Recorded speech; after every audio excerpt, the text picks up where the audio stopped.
guys, welcome back to my channel. Welcome if you're new. My name is Deborah. So today, you guys know that I had to bring the fellas, the brothers here to speak about their marriage and how is it being married for such a long time. So without further ado, we're gonna get straight into it. So fellas, welcome. I've been told that when I spoke to some men, they usually say that there are moments in their marriage that they felt like they wish that they were single. Have you guys ever had a moment where you're like, you know what, I should have stayed single?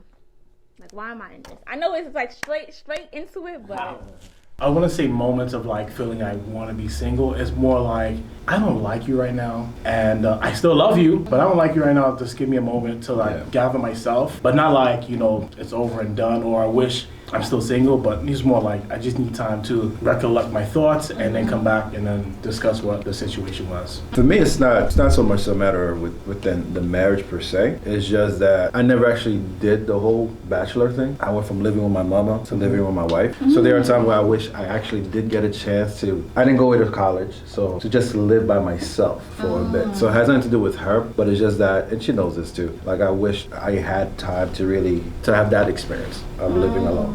Which is why for my birthday, my 40th birthday, I took a solo trip because I don't go away by myself. So it's just those things. So, yeah. Given the state of not only just marriage but dating today, I'm happy that I'm married. It's always good to have a good balance of, you have your married friends, you have your single friends, to kind of like, you kind of see both sides and they help one another. Like, you kind of like help one another in that fight, in that growth process. But just hearing it's just different. When you're out of the game for a while, things have changed. It's almost like being in NBA and you're like, oh, the olden days was great, but today these young people. So I think I'm just have that mindset. Like, it's ratchet out here. It's different out here. Yeah. It's really different. So no. Full transparency, I think I'm the oldest one here. My first marriage, yes. There are days where I want this. Lord, why was the question. My second marriage, older, wiser, at a different place in my life. Nah, I can't say that I want to be single a third time. I think just to kind of balance, because we all said no. For the people, and we all have maybe friends or we've heard of different things of people who either made mistakes or gone down the path of like wanting or thinking about being. I think it comes from maybe the lack of in their marriage. So whether it be financial, whether it be sexual, whether that you have to kind of tackle those things head on. Especially if you're in your marriage and you signed up for a long period of time, you got to talk to your wife. You know, if it's about sex, you say, hey, we're not as frequent. It's been whatever time it's been. To say, what's the issue? What's the problem? Like, tackle it head on. If it's finances, to say, look, when I was single, when I was a bachelor, I had money to spend. I could go wherever I want. I can go out. I had the freedom that I wanted. And you don't have that, talk to your wife. I think it's a lack of communication and the fantasy of you letting either an enemy or letting things get in your ear to say, I wonder what it would be like, without cultivating where you're at. So for those who watching this, I would say you really try to address your demons or address what the issue is now, because I'm not gonna sit up here and act like marriage is easy. So when you do have hard times, before going somewhere else, really try to talk to your partner, talk to wise counsel amongst your friends to say, look, it's hard out here, I'm struggling. Yeah. And that's hard. And that the first step is really admitting like you have an issue or you're not happy. And it's okay to say that to your spouse. Like, yeah, I'm not really happy right now. Can we fix this, X, Y, and Z? So I've always wondered, because all you guys are fathers, right? Yeah. How do you deal with your wives' physical changes, if there's any?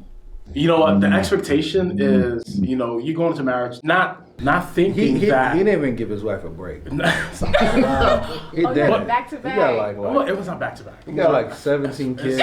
It's four kids, and it was spaced between. How much time, bro? Really? It's spaced between like. From the first to second is 16 months. From the second to the third is about 2 years, and or less. And the third to the fourth is about, give or take, three plus years. So there's gaps. But none of us went into our marriage thinking, who we met 15, 20 plus years ago was gonna stay the same 15, 20 plus years forward in our marriage. So we expected, some changes, bodily changes, things that we didn't see before are there now, and vice versa. But bodily changes, I expected that, to happen. So, if things, don't look the same like they do now, it was, it's not like a game breaker.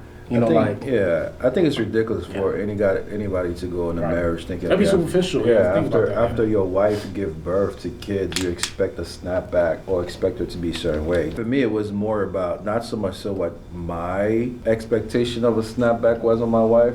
It was just more affirming what she was feeling about herself. So even now, like, you know, well, my wife is always like, how do I look? This, you know, that affirmation. But I be PS questions, man. I be trapped. Like, I don't know. And you can go left field, go right field. But to me, it's like I cannot put my expectation of what you look at me, man. I mean, right? Look at me. I didn't give birth to 3 kids. I dropped 3 kids in there, right? But I didn't give birth, and look at me. So I'm cognizant of that, and I think it's very important for men to be cognizant of the fact that when your wife gives birth, she's gonna change. When she ages, she's gonna change. So if we're trying to be, you know, the fit couple, you do it together rather than imposing like this is what needs to happen. I need it to be tight for the rest of our lives. I think there's an education process as well, because we have to be honest, everybody's marriage is different. That's number one. Every woman experiences childbirth differently and the after effects of it differently. Even the birthing process, let's just say when your wife is pregnant, there are women who are very high sex drive during their pregnancy, and there are some who's like, it's not happening. And so the transition between that requires a lot of education and communication with your spouse, and then afterwards that is even more, because now you have another person that you got to tend to. So you have a new title. You're not just husband and wife anymore. She's mom and wife, you're dad and husband, and you got to balance the two. For me, I have 2 children with my wife. My kids are spaced out 8 years apart. The first pregnancy was a learning experience. The second one was, oh snap, I completely forgot. With my son, she wore her heart all over. If a bird flew by, she'd start to cry. With my daughter, she became a militant. We couldn't clean properly, we couldn't chew properly, we couldn't breathe properly. Everything annoyed her the second time. And her postpartum depression, which no one talks about. That's a subject that does not happen to black women.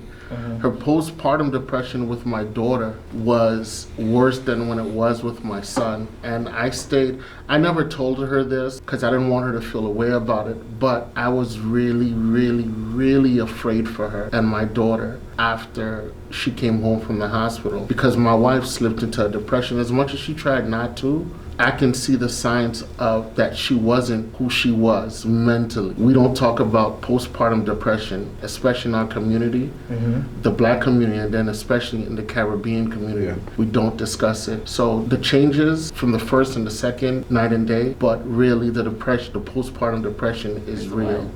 And to every husband that's out there, submit yourself to your wife after the baby comes home. Come on. That means take the punches, right? Take the punches, take the attitude, and whatever she's given, get a spoon, eat it up, and support her, because they need us for the pregnancy, but it's really after the baby comes home that they need us more than ever. I would say though, I would want to add, I know you asked in the context of after giving kids, how do you handle the physical changes? But it's not always when your wife gives kids her body change.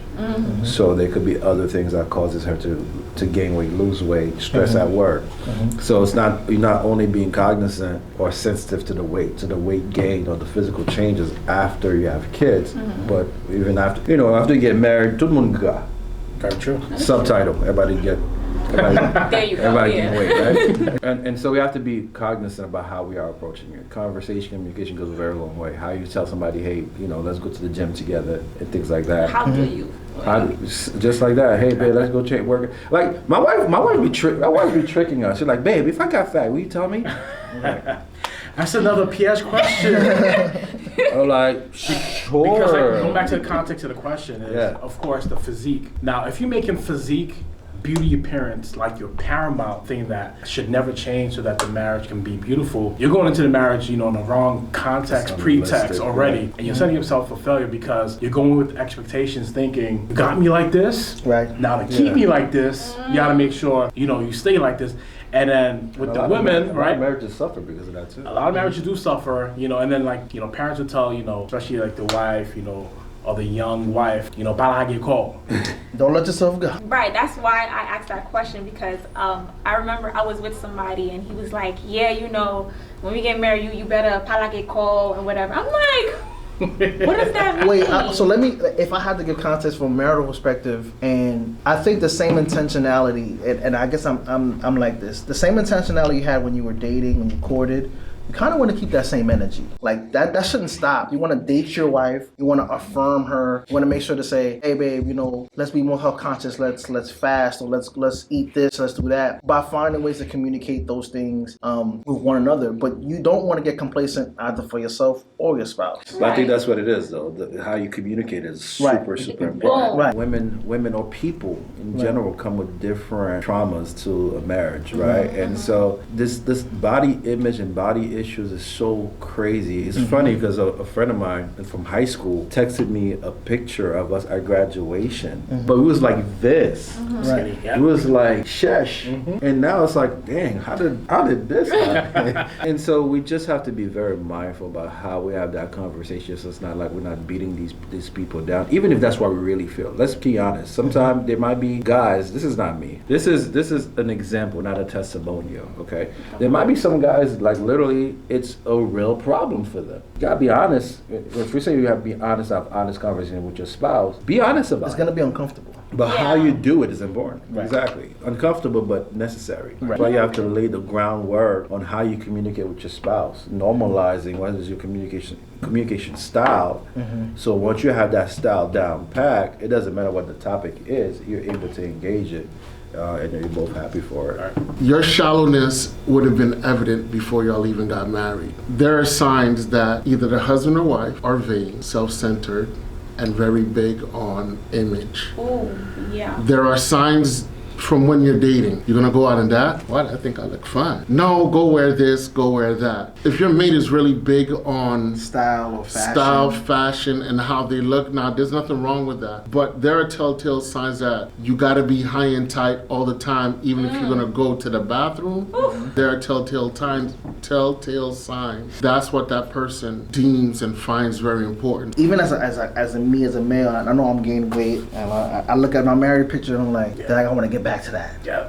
Right? I want to get back to, I was cut, I was fit, but I know in my mind, I'm not doing it, for anybody else but for her. So if she's content with who I am and she affirms me, then that's great. And I think she would want to also affirm me to be healthy because we have kids. We don't talk about heart disease and how, what we eat, and that can really help our lives, extend our lives for the most part for our kids. But you never want to feel in your mind that you're with someone who's just content or just complacent with where they're at and they're not trying to grow, either health-wise or whatever the case may be. Again, the tough conversations need to happen to say, hey, how can we get back to this? We're not as healthy as we once were. How can we get that? And you want to preface to say, you want to preface to say we. And we all have ways we can be perfect. For sure. So it may not be in the same areas, but we can say, hey, how can I do better? How can we get better in this area? And have tough conversations. Marriage is really about every day or every week tough conversations, getting through the hump. And it's bound to happen. We kind of spoke on it earlier today. Are you guys attracted to other women?